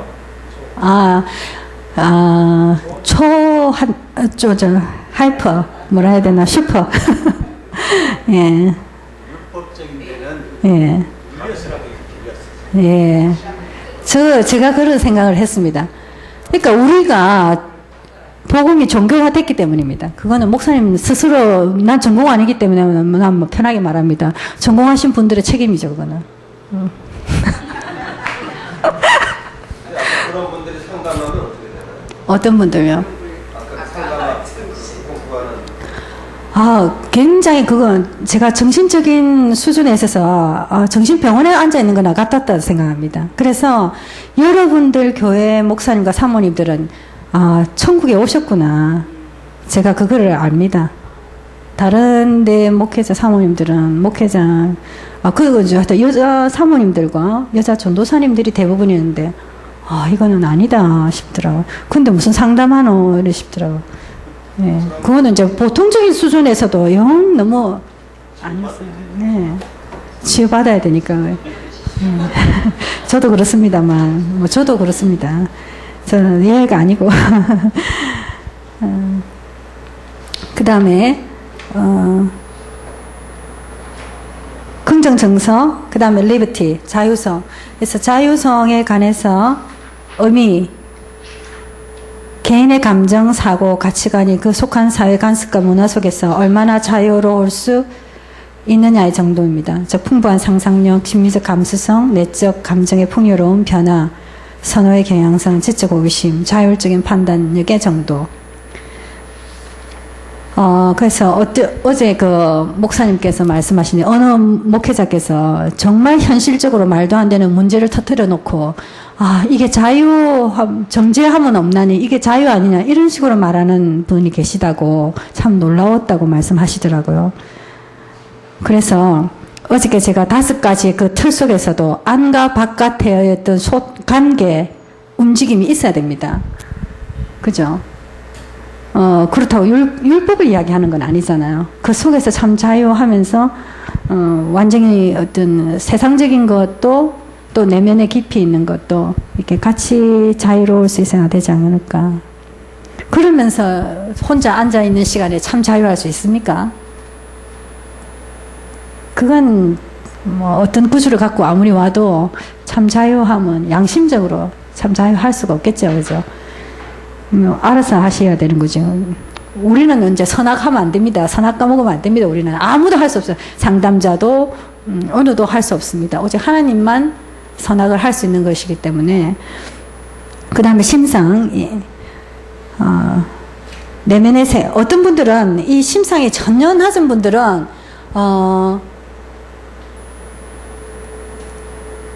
어제처럼 우리가 했었던 깊이 눈을 감고 심호흡과 함께 할 수 있는 걸 하기 어렵습니다. 이런 분들은 다른 방법으로 접근해야 되죠. 그래서 이 성격을 보면 그 사람에게 어떤 접근을 해야 할 것인가도 나올 수 있습니다. 조용한 사람들에게는 어떤 조용한 방법으로 접근해야 되고, 말하자면 외향적인 사람들은 좀 움직임이 있어야 됩니다. 일부러 여기에 좀 서게 하고 이 칠판도 활용하게 하고 칠판에 나와서 써보게 하는 것도 그냥 뭐 나와서 써보게 하는 게 아니잖아요. 움직임을 유도하는 거잖아요. 그죠? 그런 것처럼 이제 그 사람에게 맞는 어떤 기법과 어떤 접근법이 나오겠죠. 그 다음에 어떤 분들은 제가 제 센터에 그림이 있습니다. 그 그림을 보면서, 4명의 누드한데, 회색으로 되어 있는 누드한데, 이게 사람이 겹쳐 있거든요. 그 어떤 작가로부터 제 화랑을 통해서 제가 이제 구입을 했었던 건데, 그걸 보고서도 제가, 목회자님 3분이었어요. 왔을 때 3분에게 다 했는데, 저 그림을 보고 이제 말하자면 투사검사와 같은 것입니다. 이거는 이제 지필검사인데, 투사검사라는 것은, 애매모호한 것을 보고 자기가 이제 그걸 말을 하게 하는데, 만약에 이런 신상이라든지 심미적인 것이 떨어지는 사람들에게는 이게 무슨 그림이에요? 라고 할 말이 없습니다. 그러나 이제 이런 쪽으로, 점수가 높은 분들은 그걸 가지고 자기에 있는 마음을 그대로 투사해냅니다. 그래서, 저 사람은, 저 여자는 이래 나중에 가다가 나중에 깨달았죠. 저거는 집사람이다. 라는 거예요. 처음에는 저 앞에 있는 그림은 저 사람은 무슨 동작을 하고 있다 이렇게 이제 처음에는 이렇게 나가다가 그러고 보니까 집사람이다 이렇게 나오는 거예요.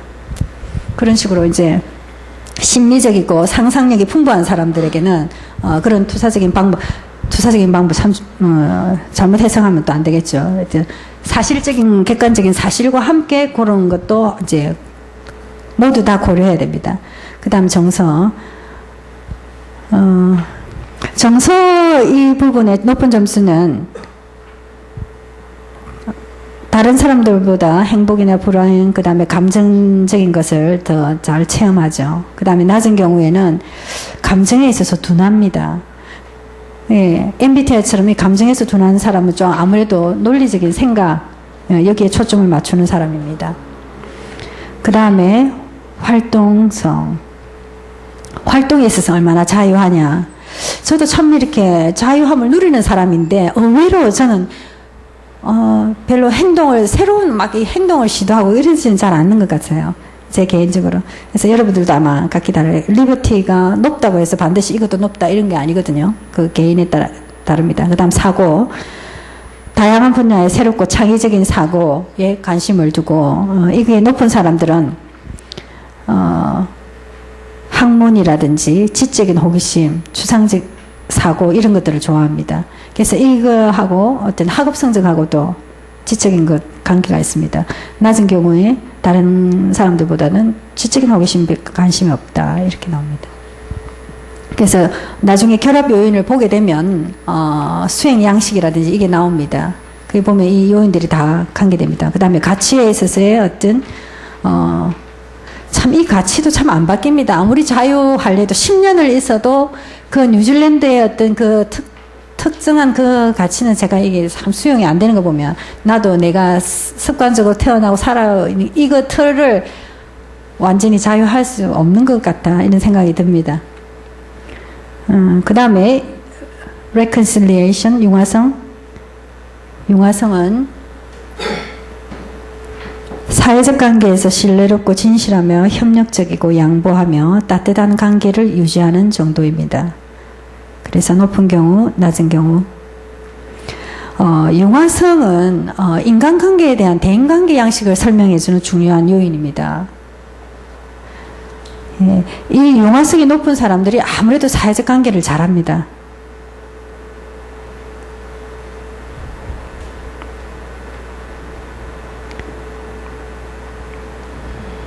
그래서 높은 사람들은 사람들을 잘 신뢰하고 믿으며 스스로에게 진실하고 타인을 잘 배려합니다. 사람들에게 관심을 가지고 배려하고 그 다음에 갈등이 일어날 때 양보하고 화합하는 그런 사람입니다. 그리고 어려운 사람들을 볼 때 돕고자 하는 마음을 가집니다. 그러나 낮은 사람들은 타인들을 잘 신뢰하지 못하고 스스로에게 진실할 수 없다. 다른 사람들에 비해서 경쟁적이고 타인을 배려하는 마음이 없으며 어려운 사람들에 대해 동정하는 마음이 적다. 극단적인 경우 좋은 관계 형성이 어렵기 때문에 자기 내면에 깊이 숨겨져 있는 따뜻함을 키우는 노력이 필요하다. 제가 아까 말씀드렸던 그 청소년 사례의 경우 이 융화성이 아주 떨어지다 그랬죠. 그래서 어떤 사람과의 관계도 어떤 친구와의 관계도 친밀한 관계가 전혀 없습니다. 심지어 자기 여동생하고도 너무너무 극입니다. 너무너무 극이가. 그러니까 아무 사람하고 관계 없는데 그럼 누구하고 관계하느냐. 인터넷에 자기가 이제 소설을 씁니다. 글을 써요. 잘 쓰거나 못 쓰거나 상관없이. 예, 여기에는 신뢰, 진실을 보고 해서 진실하고 솔직하며 꾸밈이 없는 정도. 진실성은 꾸밈이 없는 정도다. 이렇게 보시면 되겠습니다. 스스로에 대해서 진실하고 꾸밈이 없다. 있는 그대로 드러내며 단순한 만큼 숨김이 없다. 낮은 경우 있는 그대로 드러내지 않는다. 네, 목사님들이 많이 그러시겠네. 그냥 나를 위해서가 아니고 아마 성도들을 위해서 그렇겠죠.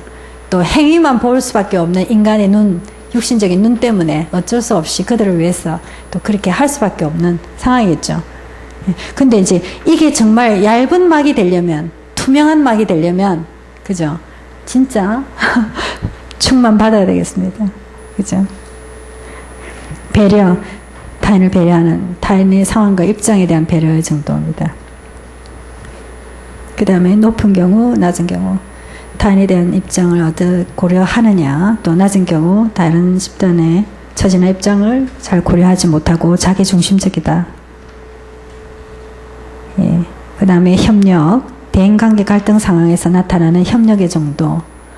여러분들 점수가 만약에 높다면 갈등 상황에서 타인에게 대해 공격성을 나타내기보다는 상황을 수용하고 협력하는 편이다. 낮은 경우 협조하기보다는 경쟁적이고 공격적이고 완고하고 고집이 세다. 그래서 자기가 가지고 있는 모든 문제가 사실은 부부관계에서도 또 어떤 사회적 관계에 있어서도 또 상담자와 내담자의 관계에서도 다 트랜스퍼돼서 다 나타납니다. 그래서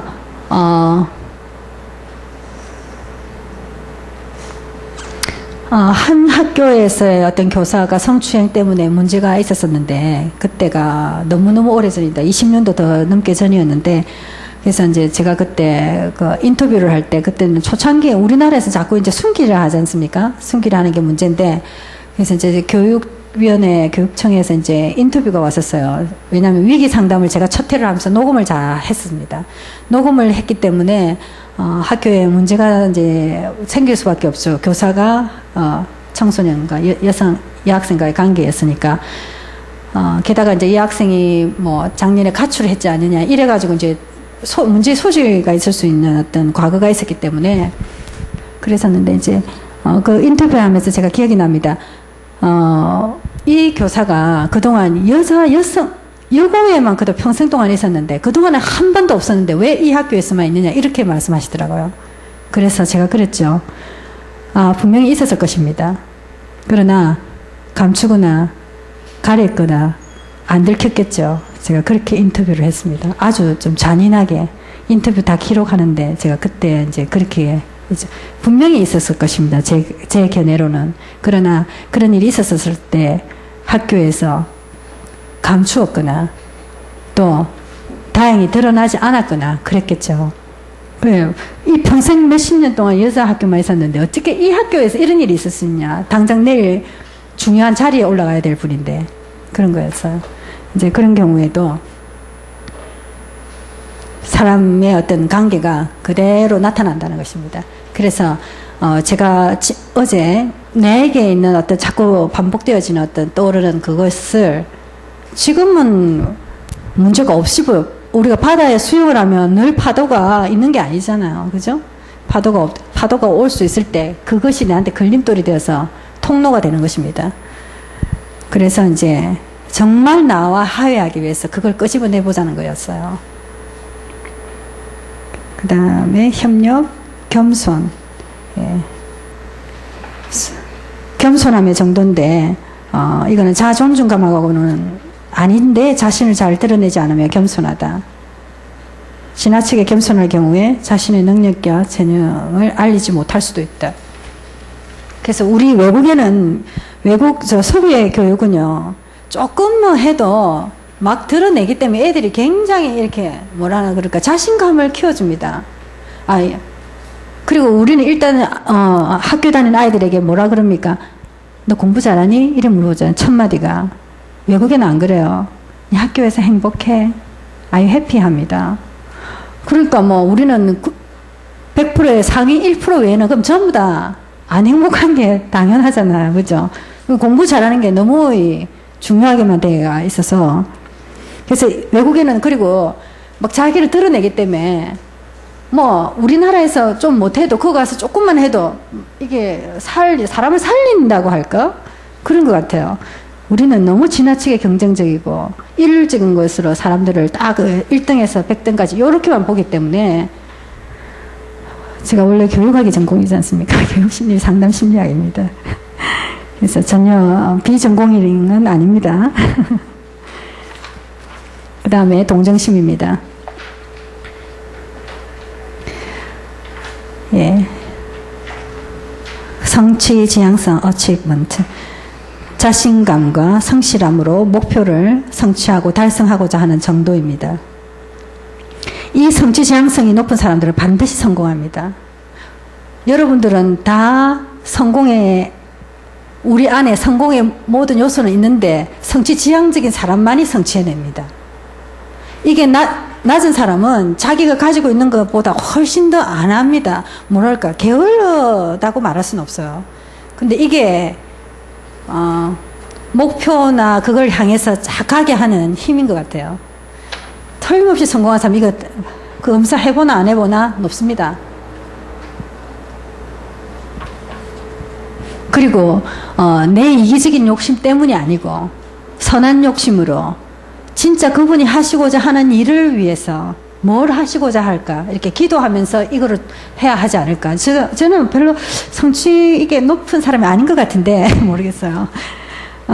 그렇지만, 우리가 높거나 낮거나 간에, 그분이 하실 일을 찾아서 그분이 움직이는 대로는 분명히 해야 한다는, 그죠? 우리의 사명이기 때문에, 필요해서 내 어떤 그런 부분도 이 성장을 시켜야 되지 않느냐, 이런 생각이 듭니다.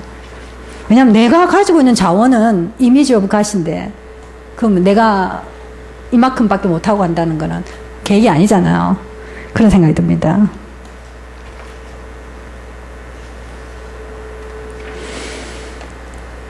성취 지향성에 있어서 자신감, 의미는 개인이 능력 있고 현명하며 신중하고 효율적인 사람으로 자신을 평가하는 정도입니다. 그 다음에 점수가 높은 사람, 뭐 당연히 자신감에 차 있죠. 낮은 사람은 자신의 능력이 부족하다고 느끼며 자신감이 없다. 그래서 제가 그 해운대, 이렇게 해운대라고 말해야 되나? 그 교회 한 성도를 제가 이제 만났는데, 네, 못한다는 거예요. 그런데 물론 이제 제대로 대학 교육은 안 받으신 겁니다. 그럼 물론 그러니까 그렇겠죠. 근데 이제 늘 능력을 못한다 하더라고요. 그래서 제가, 생각했어요. 그건 정말 이상하다. 그거는 당신이 하니까 못하지. 그거 당신이 하겠느냐. 특히나 교회 일이라면 그건 당신이 하는 게 아니지 않겠냐. 그런 생각을 했어요. 그러니까 나는 못해서 그 속에는 내가 다 하고 있는 거죠. 그것도 틀린 거 아니에요. 그것도 내 어떤 다른 일이 아니고 중요한 하나님의 일을 하면서 내가 계속 난 못해. 난 참 못한다. 이렇게 하고 하면 그죠. 그래서 그러면서 계속 우울한 거죠. 계속 우울하다는 거예요. 뭐 여름 성경학교 모이고 났는데 아이들이 잘 안 모이고 또 모이는데 너무 떠들더라. 나 왜 이래 못하냐. 물론 이제 교육은 대학 교육은 안 받으신 분인데 그거하고 상관이 없는데 그것도 다른 일도 아니고 그분의 일을 내가 한다면 그분이 하시는 거지. 이렇게 생각해야 되는데 자꾸 내가 생각한다니까 내가 못하는 거 아니에요. 내가 생각한다는 거를 안 해야 되는데 그분이 생각이 나서 사례로 제가 말씀을 드리겠습니다. 그 다음에 조직, 정현성입니다. 우리에게 중요한 메시지를 주는 그분은 굉장히 이 오더가 높습니다.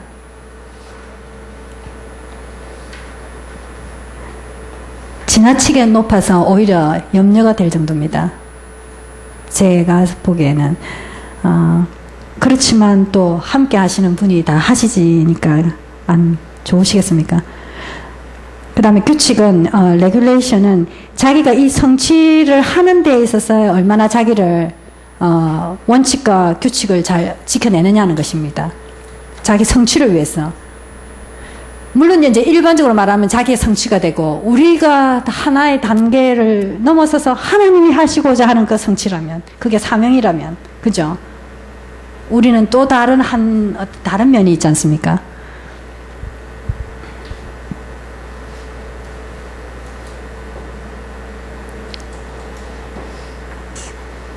그걸 가지고 이걸 규칙을 가지고 율법이라 이러면 또 곤란한 이야기잖아요. 그죠?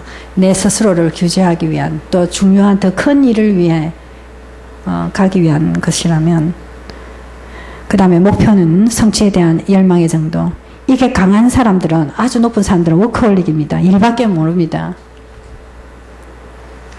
근데 꼭 가족을 위해서 나는 열심히 일하고 가족을 밥 먹어 살리기 위해서 나는 일만 열심히 하고 또 죽도록 살아왔다 이러지만 그건 빈말이고 자기가 일에 빠져서 그냥 사는 거죠. 가족을 좋아하는 거 좋아하네. 그게 아니고 사실은 이 사람은 자기가 그 하고자 하는 일 거기에서 자기가 어디로 가는지 내 옆에 사람이 뭐 하고 있는지에 대한 사실 관심 없습니다. 관심을 가질 여유가 없죠. 일 자체가 중독입니다. 일이 중독입니다. 갬블링, 그 다음에 뭐 인터넷 다 중독이 될 수도 있지만 일의 중독입니다, 이거는. 낮은 경우의 사람은 성공이라는 것에 의해 동기화되지 않는 사람이다. 인생의 목적이나 야망이 없으며 낮은 성취 수준에 대해서도 만족해야 한다. 그래서 이런 경우에 제가 어떤 학생, 고등학생은 요즘 우리나라에는 우수한 아이들만 따로 모으는 고등학교가 있더라고요. 그동안에는 옛날에는 10년 전에 생각은 없었는데, 그래서 그 학교 기숙사에 들어가면 중학교에서 공부를 잘하는 애예요. 그 뽑혀가지고 이제 그 학교 다니는데, 이 아이는 딱 보니까 고등학교 3학년 올라가가지고 너무 계속 학교에서 자기도 울고 학교 상담쌤한테 상담을 했는데도 모르겠다 하면서 왔었어요. 근데 이 아이의 경우에는 새로운 3학년이라는 대학 입시를 둔 새로운 도전에서 불안한 거예요. 그래서 그 불안을 직면시키기 위해서 제가 이제 했었는데, 이 아이 성격 검사에서 성취에 대한 열망이 거의 없어요. 낮은 수준에서. 야는 능력이 있는 애예요. 그죠? 능력이 있는데, 얘 성격 검사, 이 지금 니오 인성 검사, 네오 플러스 인성 검사에 보면 성취에 대한 열망이 너무 낮아요. 너무 낮은 아이에게 자꾸 3학년이니까 막 그야말로 전적으로 돌진이라 할까? 고3이라는 변화, 그 다음에 거기에서부터 모든 친구들과의 단절, 그 다음에 계속해서 막 푸시하니까 못 견디는 거예요. 성취 자체가 이 애에게는 중요한 게 아니거든요. 이 애는 오히려 아까 융화성이 높은 아이예요. 관계하고 이런 쪽에 관계 속에서 살아야 되는데, 그럼 이런 애들은 힘들어지잖아요. 그러면 자기의 능력을 충분히 발휘 못하는 불리한 조건에 들어가 있는 거예요. 그러니까 이 아이를 어디에 두어야 자기의 능력을 최대로 발휘할 수 있을 것인가 생각을 해봐야 되겠죠. 근데 이제 부모들은 이 아이가 이제 자기가 찾아왔던 그 문제의 목적은, 상담실 찾았던 목적은 내가 왜 이러는지 모르겠다, 그 답을 달라는 거였습니다. 그래서 자기가 발견한 거죠. 내가 불안하구나. 내가 중요한 문제에 직면했고, 그러면서 나는 또 그것에 대해서 그 야망은 없는데, 야망이 없다 아닙니까, 이 사람은? 이 아이는 없는데, 그러면서도 그 푸시되는 그 상황 앞에 딱 마주쳤는데 벽 앞에 부딪힌 거죠. 자기가 그걸 뚫고 나가시느냐, 자기하고 완전히 다른 나로. 안 그래요? 친구, 중요한 게 아니다. 지금 내가 이 목표를 해서 뚫고 나갈 것인가, 아니면 정말 원래 나의 모습대로 좋은 배구 팀으로 배구도 하면서 할 것인가. 그런 문제. 그러고 나서 상당히 맞춰졌기 때문에 그 아이를 위한 더 이상의 회기는 가지지 못했어요. 그러나 이제 자기가 내가 거기에 불안에 직면했다는 걸 알게 되고 종결했기 때문에 자기는 그거에 의해서 내가 왜 이런지 모르겠다라는 것을 알고 싶어 했기 때문에 거기서 끝났어요. 그 후에는 어떻게 됐는지 모르지만 1년을 어떻게 잘 보낼 수 있을까, 제 마음으로 좀 이렇게 저기에서 참 안타까움이 있었어요. 아마 잘 할 수 있을 것이라고 제가 스스로 이제 믿으면서 끝냈어요. 그래서 이게 성취가 낮은 아이들은 자기가 아무리 능력이 있는데도 여기서 하지 못하는 거죠. 그러니까 이 성격, 인성의 그 팩터들을 보면서 우리가 정말 이 사람을 정말 그 태어난 이유대로 잘 하려면 얼마나 우리가 많이 활용해야 되는지, 그죠? 도와줘야 되는지 모르는 거예요.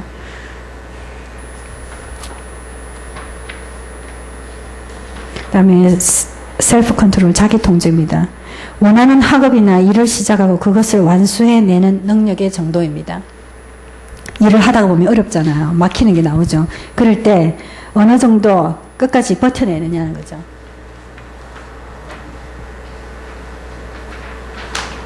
네, 그 다음에 마지막입니다. 신중성. 일이나 행동을 하기에 앞서 주의 깊게 생각할 수 있는 능력의 정도입니다. 그래서 높은 사람은 순간적으로 처리하거나 갑작스러운 결정을 내리지 않으며 말하기 전에도 한 번 더 깊이 생각합니다. 그래서 목사님들은 깊은 기도 속에서 계속 이제 가기 때문에 저절로 신중해질 수밖에 없겠다, 이런 생각은 합니다. 그러면서 그럴 때 놓치는 것도 있어요. 너무 타이밍을 늦출 수도 있겠다 하는 이제 그런 생각도 들 때가 있더라고요. 그다음 낮은 경우 생각 없이 말이나 행동을 한다.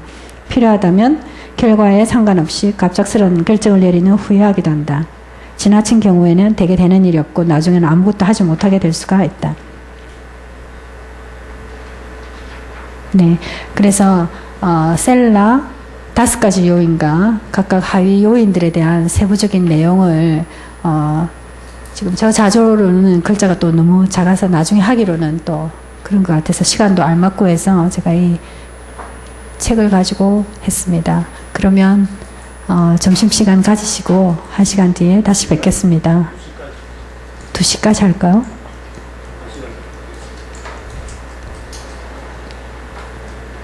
원래 1시간 점심시간이죠. 네. 그럼 1시간 하면 되죠? 네. 아, 1시 40분까지. 네네. 1시 40분까지 하겠습니다. 감사합니다.